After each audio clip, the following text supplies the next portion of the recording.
Protests in Washington that greeted Netanyahu's speech yesterday were significant. Netanyahu was addressing the Congress and demonstrations taking place outside, thousands of people burning the American flag, calling for Netanyahu's arrest on charges of genocide.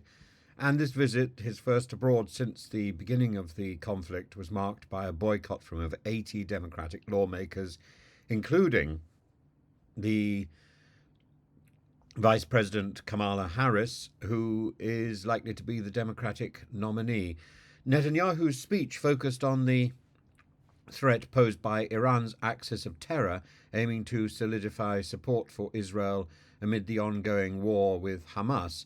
His rhetoric has been controversial, further deepening partisan divides in the US Congress, notably with the Senate Majority Leader Chuck Schumer, despite his public agreements with Netanyahu, who co-sponsored the invitation to emphasize the bipartisan nature of US-Israel relations. Critics argue that Netanyahu's historical and ongoing interventions in US politics, such as his opposition to the Iran nuclear deal in 2015, have left many Democrats skeptical of his motives, and Senator Chris Coons and other Democrats have expressed concerns that Netanyahu's speech exacerbates divisions within their party and potentially damages US-Israeli relations further. Regarding President Joe Biden's address, it marked the first public appearance since withdrawing from the presidential race, and he drew on the legacy of George Washington,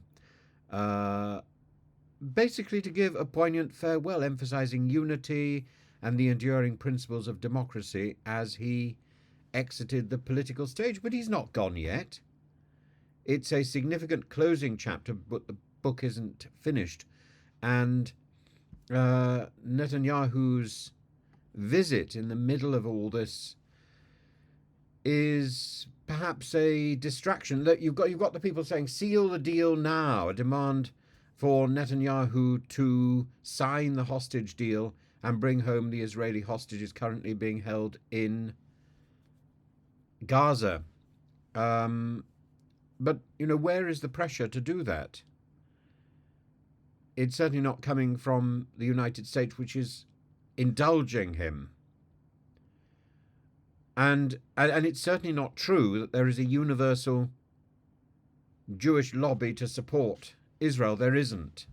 Hundreds of members of Jewish Voices for Peace, the largest anti-Zionist Jewish organization in the United States, for example, held a sit-in the Cannon House building rotunda to protest at Netanyahu's address. 200 people were arrested for crowding, obstructing, or incommoding the U.S. Capitol Police. And, there are plenty of voices across Israel and across the Jewish community that question the direction that Netanyahu is taking Israel. Jewish Voices for Peace is just one of them. They have shirts, not in our name. Jews say stop arming Israel. Teruah, a left-wing organization of rabbis and cantors, which empowers Jewish leaders to advocate for advancing democracy and human rights for all, including the Palestinians. They were protesting yesterday with banners reading "No future with Bibi," end the war. And Unacceptable is particularly a group which was started in San Francisco, and to focus particularly on the hostages, and to support the Missing Families Forum to free the Israeli hostages in Gaza, because the hostages seems to be a lesser issue for Netanyahu. There's also a specific group called the Hostages and Missing Families Forum, which which has put pressure on Netanyahu, but not enough.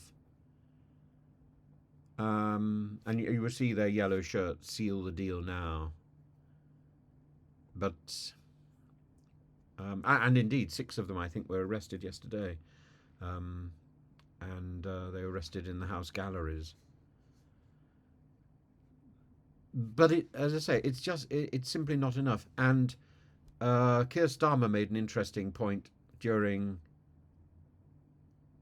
Prime Minister's questions. He drew a distinction between protesting on a street corner and taking action, doing something. And protesting is not enough.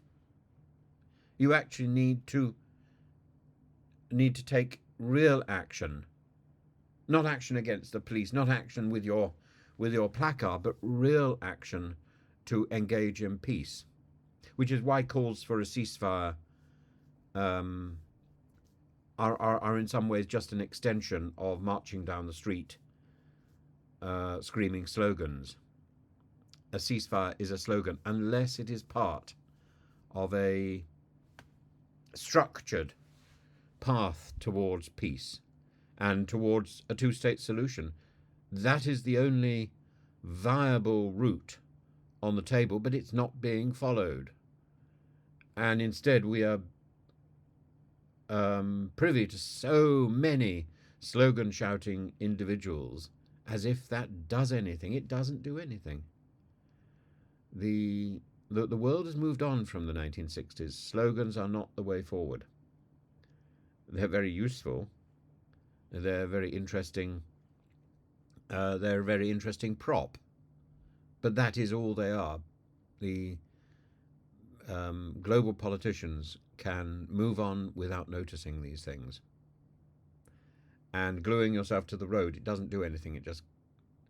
It just produces a prison sentence. The world has accommodated actions and protests, and if we want to change something, we have to actively engage with change. We have to be involved in change rather than making a lot of noise. Making a lot of noise is making a lot of noise, I'm afraid.